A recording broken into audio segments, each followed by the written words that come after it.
અત્રેની SCG hospital ખાતે કેન્સરના દર્દીઓ માટે વિશ્વ સ્તરની સારવાર ઉપલબ્ધ કરાઈ છે.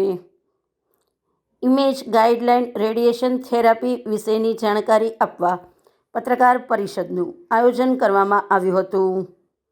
ભાવેણાના દર્દીઓ માટે ઊભી થયેલી વિશેષ સવલત વિશેની માહિતી ડૉક્ટર મૌલિક પાનસુરિયા અને અન્ય તબીબોએ આપી હતી.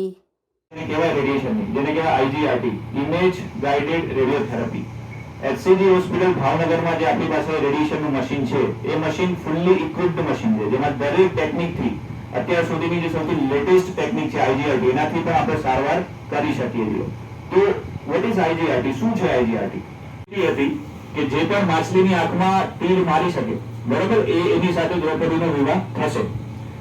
તો આમાં કન્ડિશન કેવી મૂકવામાં આવી હતી કે માછલી ઉપર ફરે છે અને કોઈ ડાયરેક્ટ માછલીને જોઈ નથી મારવાનું. તો ઈઝી હતું કે માછલી દેખાય છે અને ત્યાં જોઈને મારી દો, બરોબર. પણ એવી કન્ડિશન નથી. ત્યાં કન્ડિશન એવી જ નહીં હતી કે માછલી ઉપર એક સીટી સ્કેન કરવામાં આવે અને એક માસ્ક પહેરવામાં આવે, બરોબર. એ માસ્ક એ વસ્તુ થઈ જાય એના પછી આખી પ્લાનિંગ પ્રોસેસ હોય કે કઈ ભાગમાં રેડિયેશન આપવું, કયા ભાગને બચાવવું, કઈ ટેકનિકથી રેડિયેશન આપવું, એ આખી બધી વસ્તુ એક વખત અસેસ કરીને જ્યારે પ્લાન ફાઇનલાઇઝ થાય એના પછી આપણે પેશન્ટને ટ્રીટમેન્ટ આપીએ.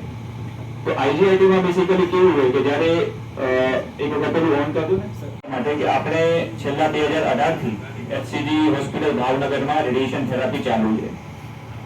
રેડિયેશન થેરાપી જે છે મેઇનલી એક્સરે દ્વારા થતી ટ્રીટમેન્ટ છે.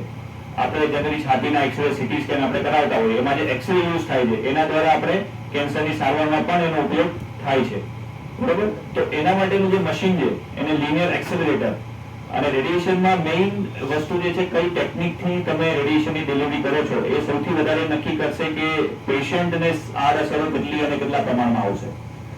તો અગર ટેકનિક્સની વાત કરું રેડિયેશનમાં, તો જો સૌથી રેડિયેશનની હિસ્ટ્રી અરાઉન્ડ 100 થી 150 વર્ષ જૂની છે, જ્યાંથી રેડિયેશન ચાલુ થયું. તો એ સમયમાં કોઈ એવી ખાસ ટેકનિક્સ હતી નહીં, તો એના અસર અને આડઅસર બંને વસ્તુ બરાબર હતી. લેટેસ્ટ કન્સેપ્ટ છે કેન્સરની સારવારમાં કે જેમાં દરેક પેશન્ટનો case surgical oncologist, medical oncologist અને રેડિયેશન ઓન્કોલોજીસ્ટ ત્રણેય ડૉક્ટરો ભેગા મળી અને એમની ટીમ ભેગા મળીને ડિસાઇડ કરે કે કોઈ પણ દર્દી માટે કઈ સારવાર સૌથી ઉત્તમ છે અને એ પ્રમાણેની સારવાર દર્દીને આપવામાં આવે, જેથી દર્દીને દરેક ફિલ્ડમાં જે લેટેસ્ટ એડવાન્સમેન્ટ હોય એ દરેક સારવારનો લાભ મળી શકે.